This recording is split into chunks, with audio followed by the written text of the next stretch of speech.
सबसे पहले बहुत शुभकामनाएं। आपकी पार्टी का जो प्रचंड बहुमत दिल्ली में जो मिला, आपको क्या कहना है? बहुत बहुत धन्यवाद सुरेंद्र जी। आज बहुत ही हमारे लिए स्वर्णिम पल है, गौरव का पल है। जो पिछले 27 साल से भाजपा दिल्ली प्रदेश से दूर थी और जो ये आपदा नाम की जो ये मैं तो कहूँगा एक बीमारी लग गई थी दिल्ली प्रदेश को, जो जनता ने बहुत अच्छा अपना मैंडेट दिया है, जनता ने बहुत अच्छा निर्णय लिया है। जो दिल्ली प्रदेश को जो आज कहीं और होना चाहिए था, इन 10-11 सालों में मोदी सरकार के बिना केजरीवाल ने जो दिल्ली का बुरा हाल किया है, इससे जनता को निजात मिलेगी। और निश्चित रूप से अब दिल्ली मजबूत हाथों में आई है, अच्छे हाथों में आई है, सशक्त हाथों में आई है। आज हमारे भारतीय जनता पार्टी के कार्यकर्ता बहुत ही छोटे ही समय पर, क्योंकि सभी ब्याह शादी का समय चल रहा है, बहुत छोटे से एक मैसेज पर यहाँ पर पहुँचे हैं। मैं इन सबका भी धन्यवाद देना चाहूँगा और आदरणीय प्रधानमंत्री नरेंद्र मोदी जी का भी धन्यवाद देना चाहूँगा, जिनके नेतृत्व में लगातार भारत देश हमारा मजबूत हो रहा है, हमारा पार्टी मजबूत हो रही है। और रोज़ कोई ना कोई ऐसा दिन नहीं जा रहा जिस दिन कोई नई योजनाएं भारत सरकार की हमारे आम जनता के लिए नहीं आ रही है। रियासत काल से चला आ रहा है कि जिसने दिल्ली को फतेह किया उसने पूरे देश पर राज किया। 27 साल बाद आप दिल्ली में काबिज हुए हो, कैसे देखते हैं? बिल्कुल, ये आप सही कह रहे हो। दिल्ली को फतेह किया, देश को फतेह किया, लेकिन माता रानी के आशीर्वाद से, जनता जनार्दन के आशीर्वाद से हम दिल्ली को फतेह तो अब कर रहे हैं, लेकिन हमने तो पहले ही, जनता ने इतना आशीर्वाद दे रखा है कि भारत तो पहले ही हो चुका था।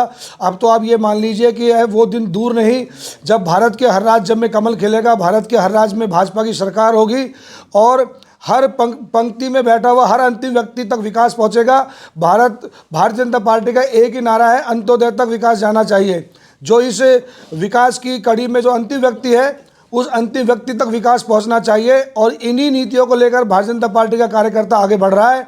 मोदी जी की इन योजनाओं को लेकर भारतीय जनता पार्टी का कार्यकर्ता आगे बढ़ रहा है, चाहे वो हमारे देश की भजनलाल सरकार हो, चाहे हमारे अन्य प्रदेशों की सरकार हो। निश्चित रूप से अब वो दिन दूर नहीं जब भारत फिर से एक विश्वगुरु बनेगा और फिर से सोने की चिड़िया कहलाई जाएगी। रमेश भिदोड़ी चुनाव हार गए, क्या कहेंगे?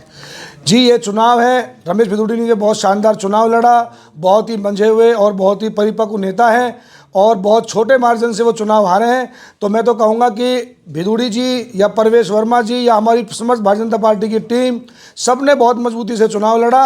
और हार जीत ये चुनाव में एक पहलू होता है, क्योंकि हमारी मेन बात होती है लड़ाई लड़ना और मजबूती के साथ लड़ना। हमने जीत हासिल की है, फतेह हासिल की है कि तो रमेश भिदोड़ी जी की भी जीत हम इसमें जीत ही मानेंगे। उन्होंने एक सीएम के सामने मुकाबला किया और बहुत ही मजबूती के साथ चुनाव लड़ा।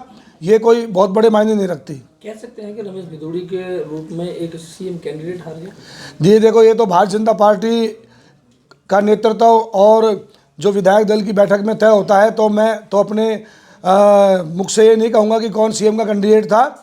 बाकी हमारी भारतीय जनता पार्टी की टीम में या उनके कार्यकर्ताओं में कोई भी सीएम बन सकता है। ये ज़रूरी नहीं कि कोई एक व्यक्ति बनेगा।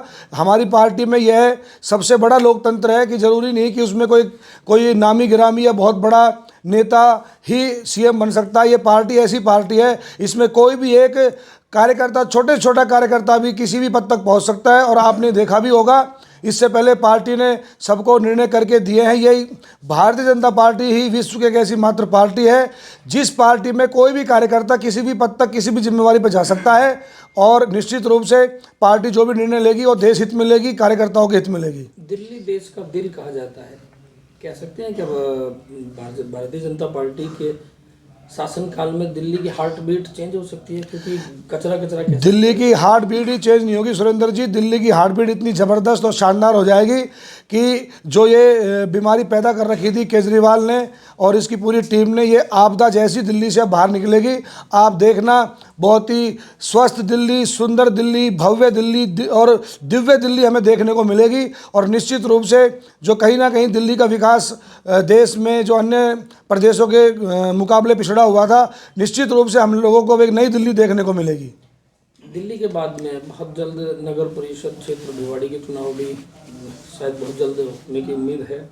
किस तरीके से अपने कार्यकर्ताओं का हौसला अफजाई करेंगे? निश्चित रूप से सरकार 6 महीने में या हो सकता है इस वर्ष में कभी भी चुनाव की डेट जब भी आएगी, भारतीय जनता पार्टी का एक एक कार्यकर्ता अपनी जिम्मेदारी निभाने के लिए तैयार है।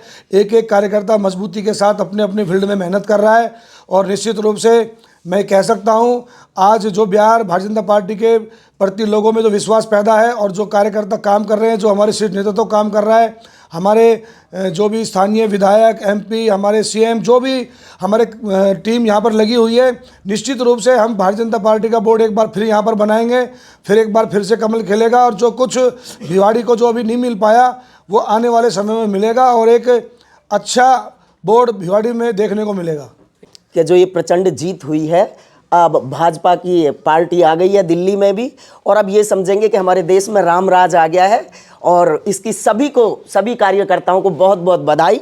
सभी लोग बहुत खुश हैं, हमारा महिला मोर्चा बहुत खुश है और जोरदार तालियां। भारत माता की, भारत माता की, भारत माता की।